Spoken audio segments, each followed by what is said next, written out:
The auctioneer's hammer slammed down like a judge's verdict. But why was a millionaire's daughter standing on that auction block, begging strangers not to touch her?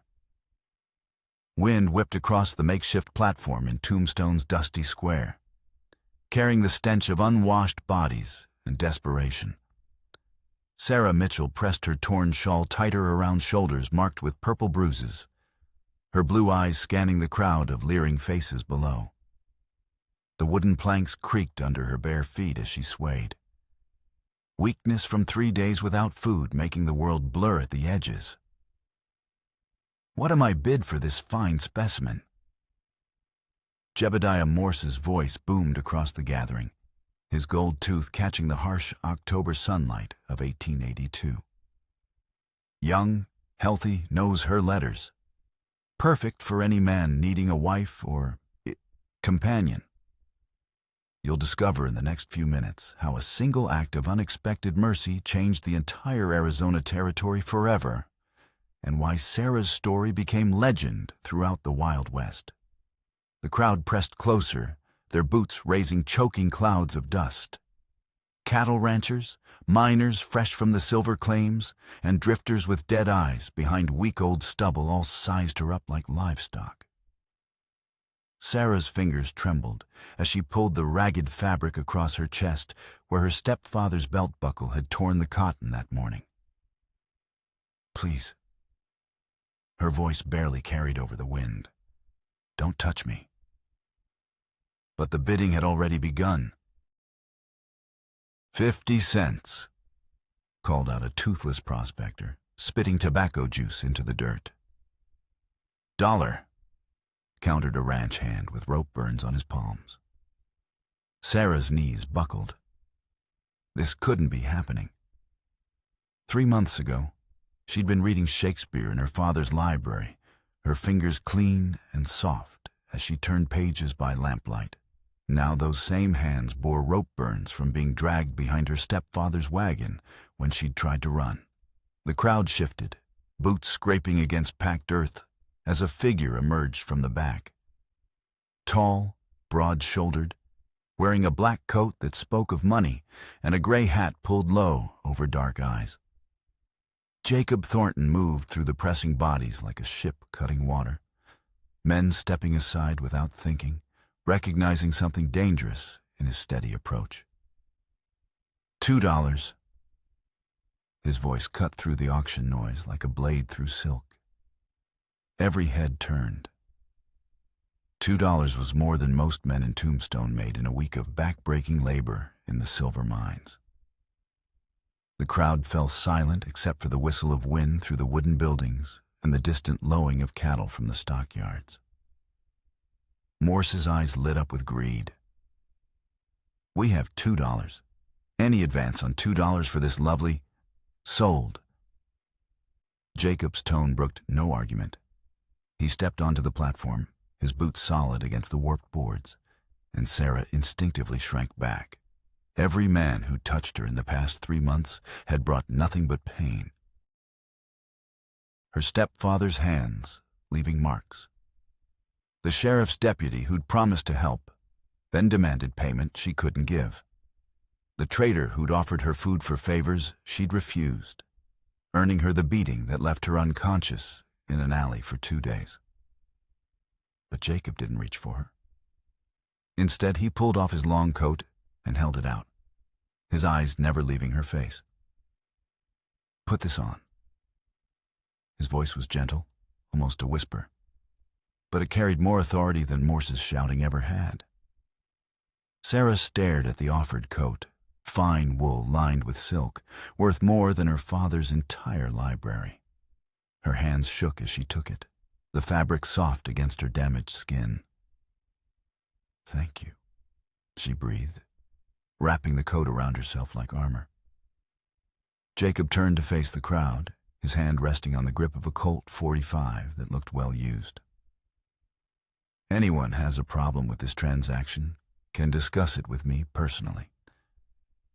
The gathering dispersed faster than tumbleweeds in a dust storm.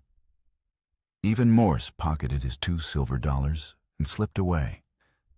sensing something in Jacob's stance that promised violence to anyone fool enough to interfere.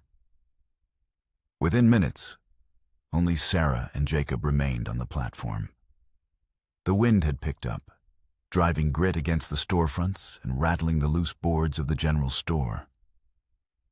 Sarah clutched the coat tighter, still not believing someone had shown her kindness without demanding something in return.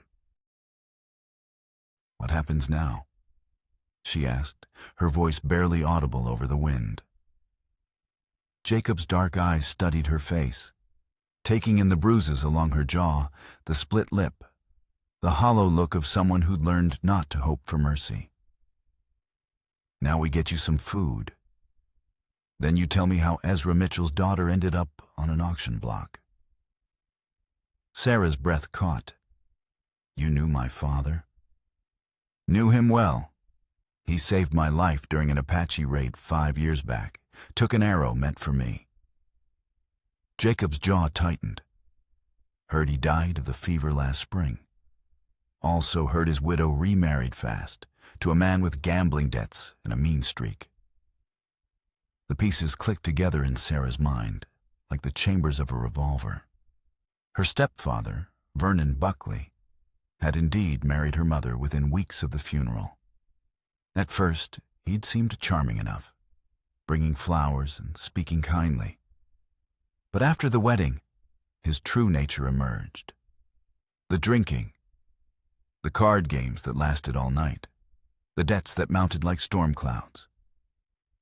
"He sold everything," Sarah whispered, the words torn from her throat like confession. "The house, the horses, even my mother's jewelry.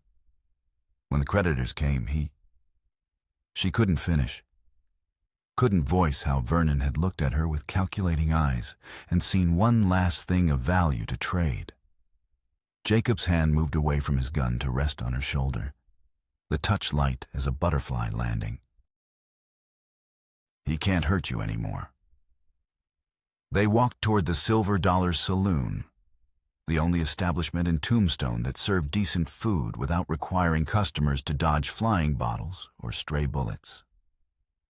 Jacob's presence seemed to part the usual crowd of rough men like Moses dividing the Red Sea.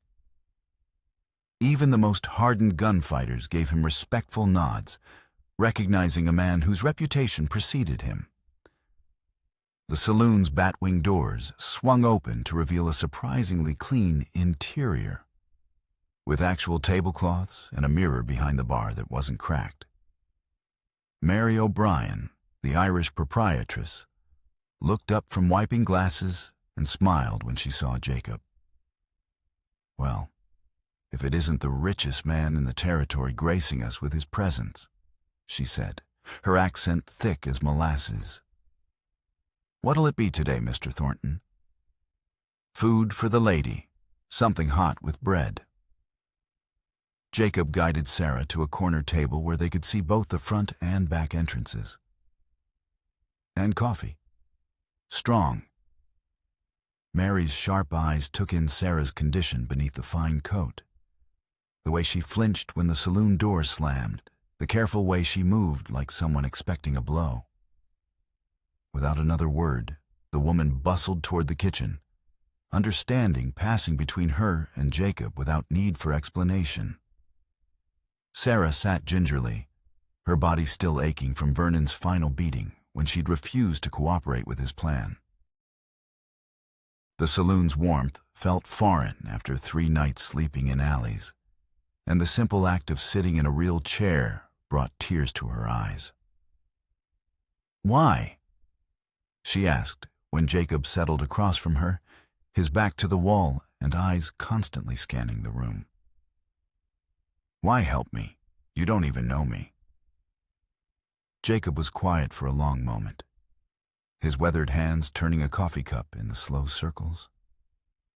At 35, he carried himself like a man who'd seen too much and survived more than most.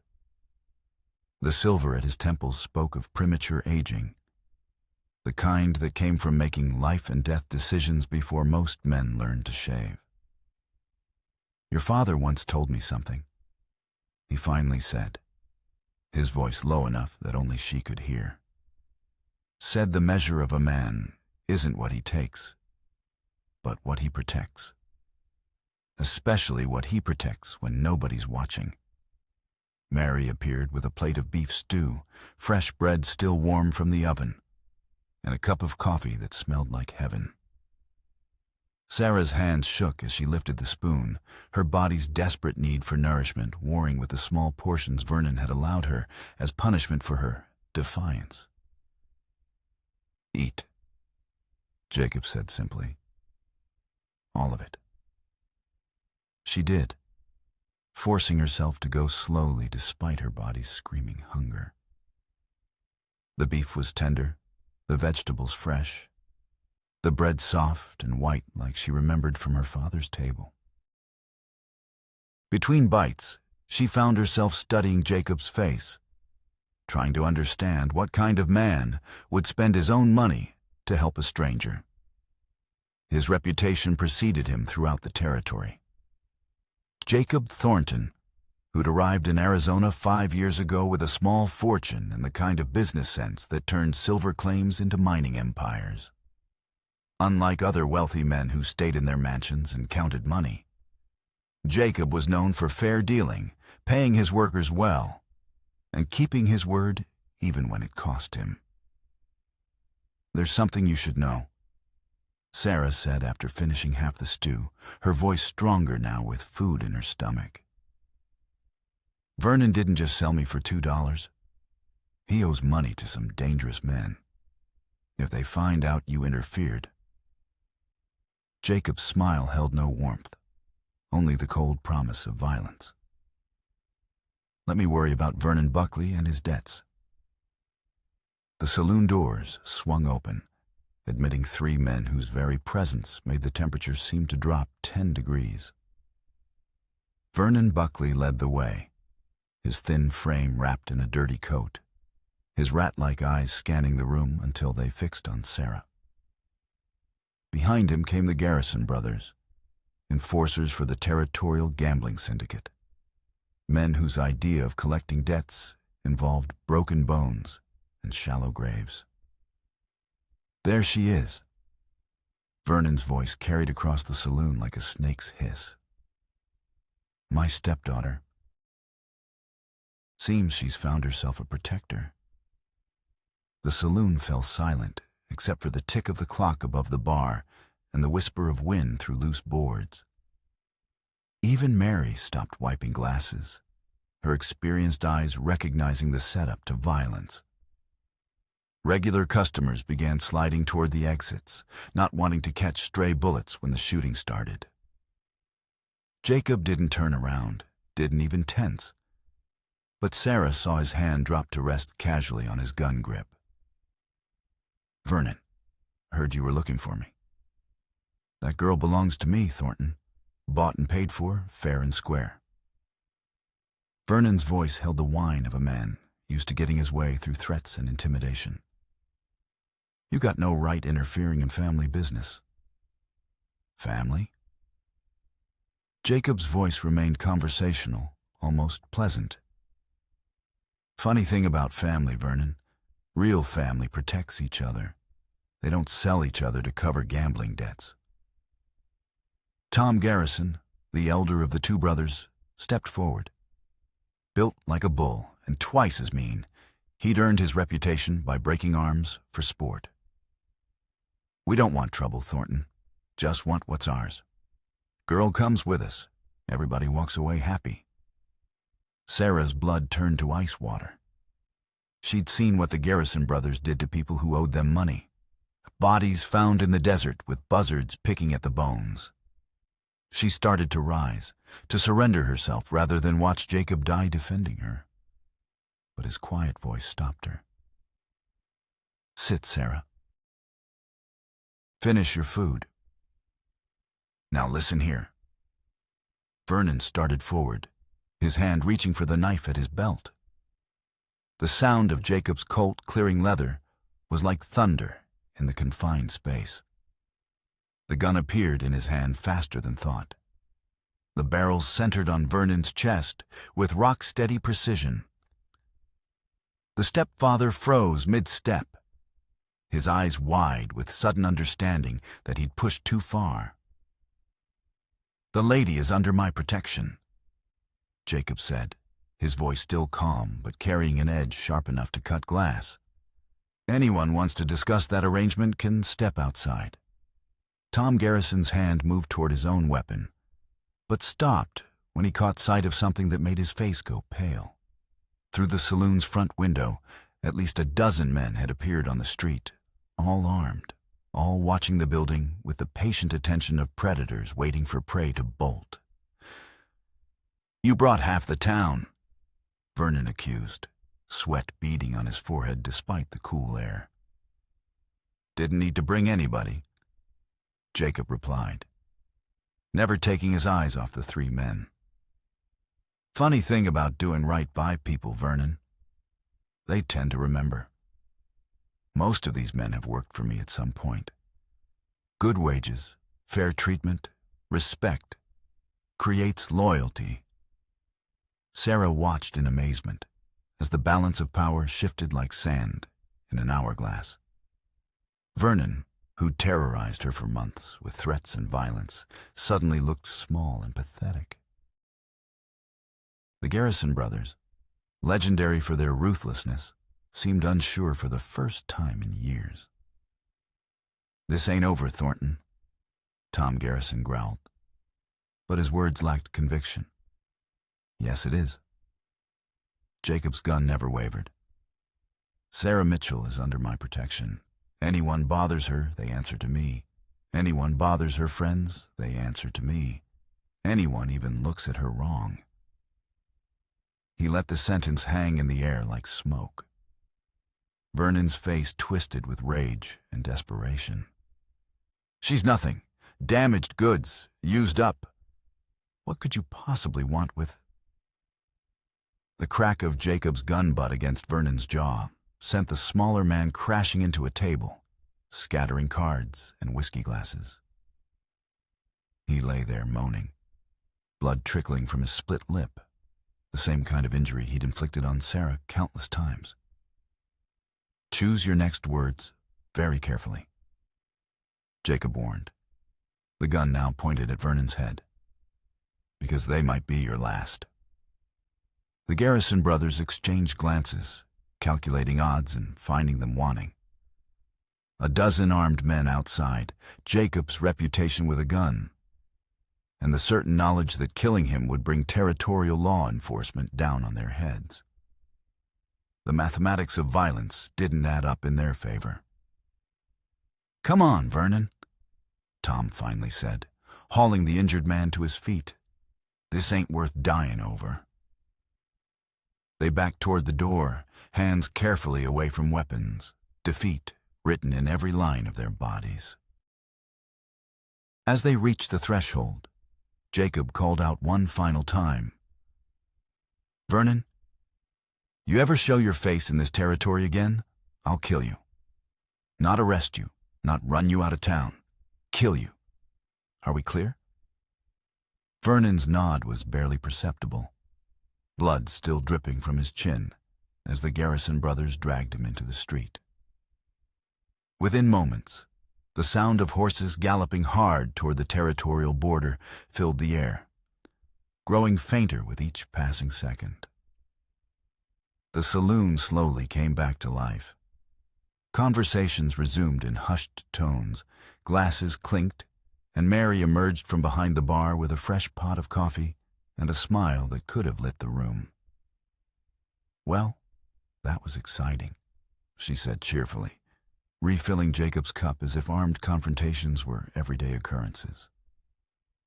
"Haven't seen the Garrison boys back down since, well, ever." Sarah stared at Jacob in wonder, trying to process what had just happened. In the space of 10 minutes, he'd faced down 3 of the most dangerous men in the territory and sent them running like whipped dogs. All to protect a woman he barely knew, asking nothing in return. "Why?" she whispered, the question torn from somewhere deep in her chest. "I'm nobody. I have nothing to offer you. Why would you risk your life for me? Jacob holstered his weapon and turned to face her fully, his dark eyes serious but kind. Sarah, your father saved my life. But even if he hadn't, even if I'd never met Ezra Mitchell, I'd have done the same thing. Because sometimes, the most important thing a person can do is stand between the strong and the weak, between the cruel and the innocent. He paused, his weathered hand steady as he lifted his coffee cup. Your father taught me that the real measure of wealth isn't gold in the bank. It's the ability to help people who can't help themselves. Over the following weeks, as autumn gave way to the first bite of winter, Sarah began to understand the full scope of what Jacob had offered her. Not just protection from Vernon and his creditors, but a chance to rebuild her life with dignity intact. He arranged for her to stay at Mary O'Brien's boarding house, paying her rent and asking nothing in return. When Sarah protested, insisting she needed to work to earn her keep, Jacob helped her find employment at the territorial courthouse, where her education and ability to read and write made her invaluable to the overworked clerk. Every evening, Jacob would stop by the courthouse as Sarah finished her work, walking her home through streets that had once been dangerous for a woman alone. They'd talk about books they'd both read, about the changing territory, about her father's stories of the early days when Apache and settler lived in constant tension. Slowly, carefully, like a wild animal learning to trust, Sarah began to hope again. One evening in late November, as the first snow dusted the mountains visible from Tombstone's main street, Jacob appeared at the courthouse carrying a small wrapped package. "What's this?" Sarah asked, her fingers careful as she untied the string. Inside lay a silver locket, delicate and beautiful, with her initials engraved on the front. When she opened it, she found a tiny photograph of her father, somehow preserved from the fire that had destroyed most of her family's possessions.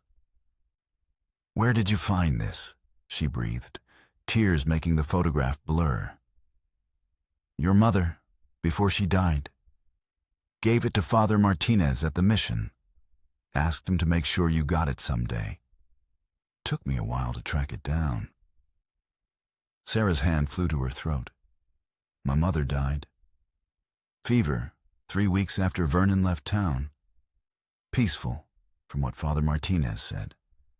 Her last words were about you, about hoping you'd found safety." The locket felt warm in her palm, a connection to the parents who'd loved her, who'd raised her to be strong and kind and true to herself. She fastened it around her neck, the silver chain a tangible reminder that she was more than just a survivor of cruelty. "Jacob," she said quietly, her voice steady for the first time in months, "I want you to know that whatever happens, you've given me back my life. My father would be proud of the man you've become." Jacob's smile was soft in the lamplight, streaming from the courthouse windows. "Your father once told me that the best way to honor the dead was to protect the living. Every day I can keep you safe, every day you can build something good in this world, is a day his memory lives on."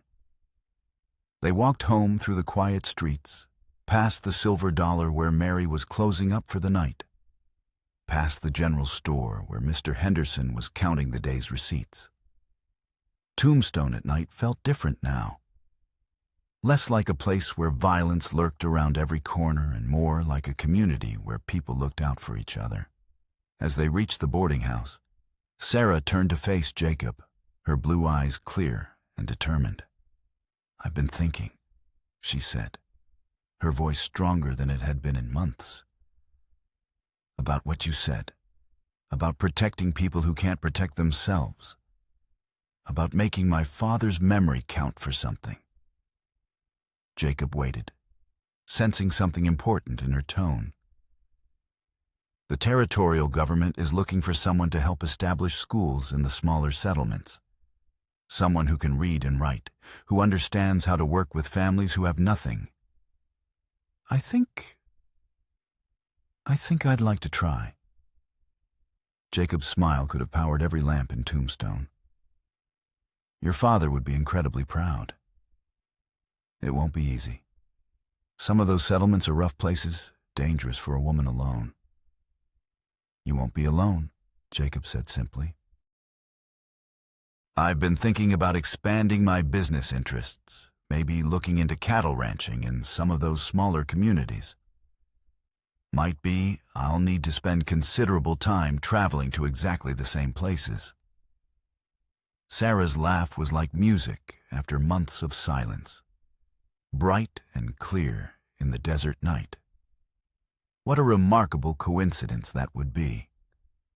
6 months later, Sarah Mitchell stood in front of a one-room schoolhouse she'd helped build in the settlement of Willow Creek, watching as 15 children of various ages bent over their slates, carefully copying the alphabet.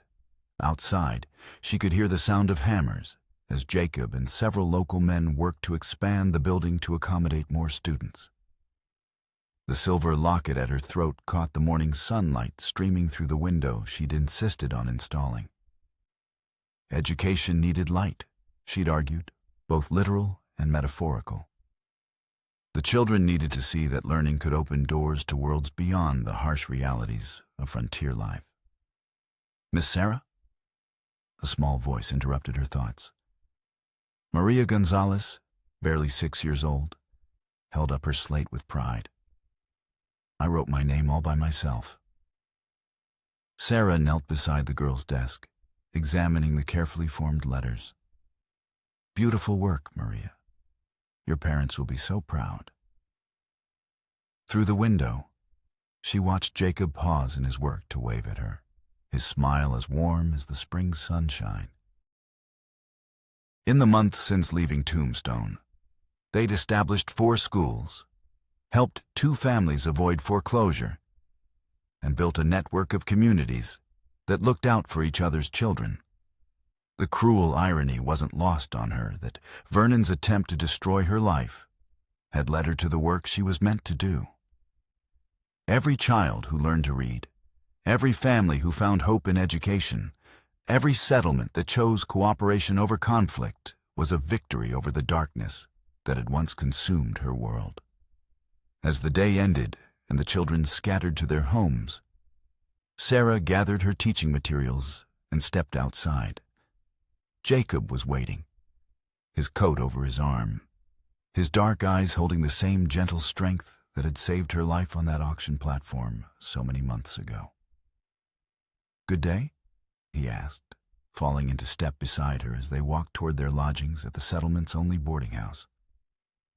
The best, Sarah replied, meaning it completely. Maria wrote her name today. Tommy finished his first reader, and Mrs. Patterson said she's been practicing her letters so she can help her youngest son with his homework. They paused at the edge of the settlement, looking back at the schoolhouse that represented so much more than just a building. It was proof that kindness could triumph over cruelty, that one person's decision to do right could ripple outward like stones thrown into still water. Your father would be proud, Jacob said quietly. The words he'd spoken so often, they'd become almost a prayer. I think he'd be proud of both of us, Sarah replied, her hand finding his with the natural ease of 2 people who learned to trust each other completely. We're protecting people who can't protect themselves. We're building something that will last long after we're gone. The sun was setting behind the mountains, painting the sky in shades of gold and crimson that seemed to promise better tomorrows. Somewhere in the distance, a meadowlark called to its mate. The sound sweet and wild and free. And in the growing dusk of the Arizona territory, 2 people who'd found each other in the darkest of circumstances walked home together. their shadows long on the dusty ground, their hearts full of hope for all the children they would teach and all the communities they would help build in the years to come.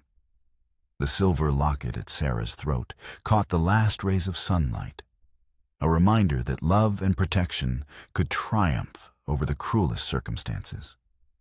That sometimes the most important auctions were the ones where human dignity was bought back with nothing more valuable than simple decency. Don't forget to subscribe and consider giving a like to help us keep bringing you more stories like these. Your support means everything to us.